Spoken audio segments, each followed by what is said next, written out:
To change the icons, go to the Extra Icons folder and open the Microsoft Word file.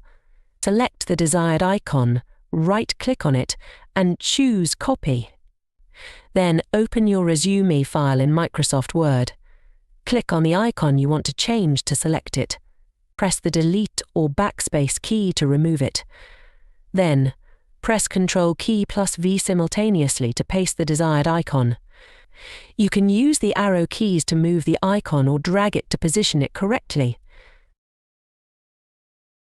To change the icon color, click on the icon to select it. Then, go to the Graphic Format tab. And use Graphics Fill or Graphics Outline based on the type of icon in your resume. Then choose your desired color. You should use Graphics Fill for solid icons and Graphics Outline for outlined icons.